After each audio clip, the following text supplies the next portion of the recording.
I found another Instagram hack I want to share with you that I had figured out.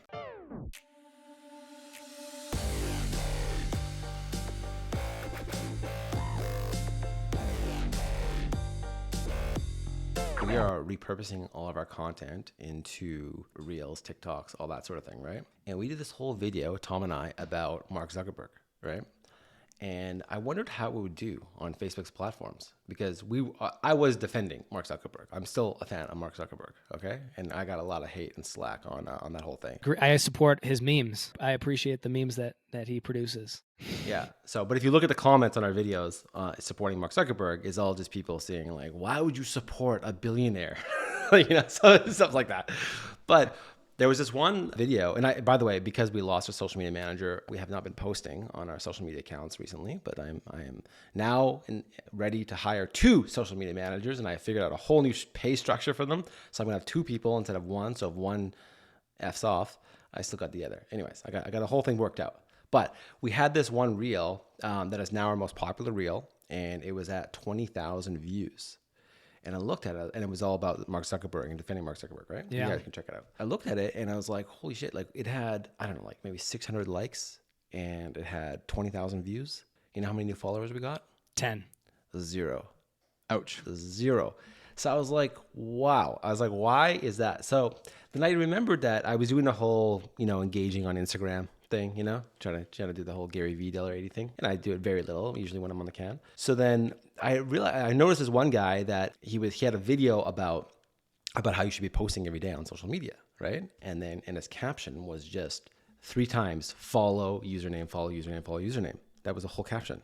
So then I left a comment on his post being like, "You make me feel bad for how much effort I'm putting into these captions." Right? And then he's like, "Ha ha ha," right? Then I looked at his other captions. He did sometimes write more to it. So then I went and I edited the reel that had 20,000 views on it. This Mark Zuckerberg one. And I just added in there, follow it friendly 3 times. Now we probably got like 100 new, like it's gone from 20,000 views to now like 26,000 or something. Now it's like 800 likes, but I've got like well over 100 new follows from that. Oh, right on. So it just goes to show like the power of a call to action, because I have not been using calls to action in anything. We don't even, in our videos, we don't even tell people to follow us, subscribe, like, we talked about this before, Andrew, where it's like, there's no point to tell people like the video or subscribe or whatever the call to action is. But I realized how powerful it actually is, that it's just like all I did was just change that one thing and went from 20,000 views, no followers, to like the next 6,000 views getting like, I don't know, it was over 100. I don't know what it's at now, right? But it was just the simple call to action in the caption. So, and we were putting so much effort into coming up with these like witty captions to engage people, research hashtags, all this shit. I don't think any of that matters. And it's also interesting that because we're defending like if you hate Matt's opinion on this, or follow if you hate Matt, or something. Well, maybe not that. I've been wanting to put like, an animated thing on our videos just to say subscribe, follow, whatever, just like a little thing that pops up while we're talking.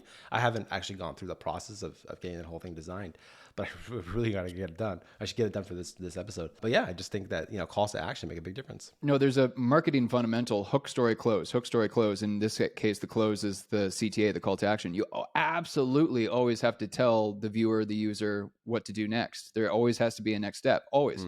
But when it comes to positive engagement signals on YouTube, liking, hitting the bell, subscribing, commenting below, sharing with a friend, none of those engagement signals are nearly as important as turning a viewer into a repeat viewer, a returning viewer. Yeah, I've been noticing on our videos, we don't get great watch time. Right, we're getting like only some videos have good, but most of them don't, and I can kind of tell why. I think we really got to find the voice and get whatever. So to back up a bit, I remember I talked to a guy who was doing like Instagram shoutouts type stuff. He'll get you 10,000 followers. If you want like real followers in the US, it's like $2,000 for 10,000 real followers. Or if you want anywhere, which is basically real. No, like there are people in the U.S. They are real. No, they're real. They're like but they're U.S.-based accounts, right? But if you want anywhere, which is technically India, then it's about $1,000 for 10,000 followers, right? So, and I talked to him a lot. He's a cool guy. He's in India, but he's very. So real Indians are less expensive than real Americans? According to marketers or advertisers, yes. According to advertisers, yes. I think yeah, because you can look in your insights and see where your followers Right. are from. So let's say I do have a sponsor, right? They want to see where they're from.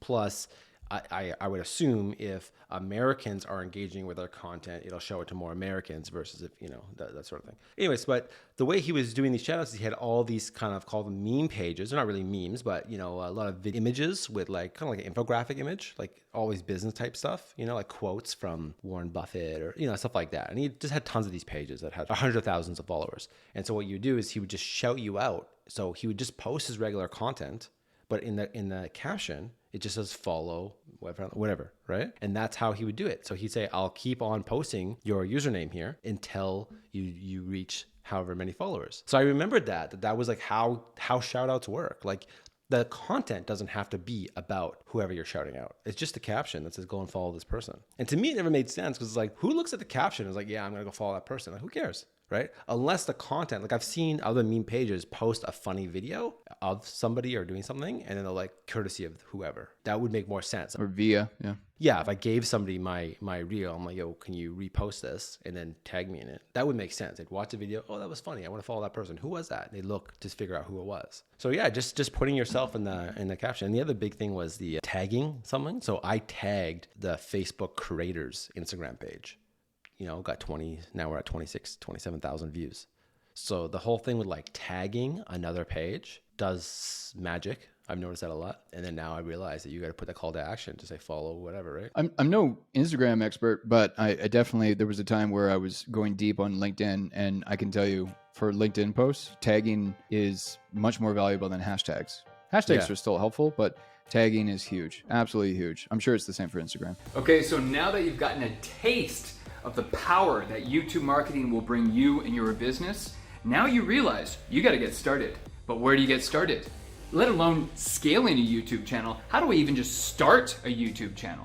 Well, that's why you got to go to yt4business.com, find the link below. It's an entire A to Z program that will take you every step of the way. We'll see you there.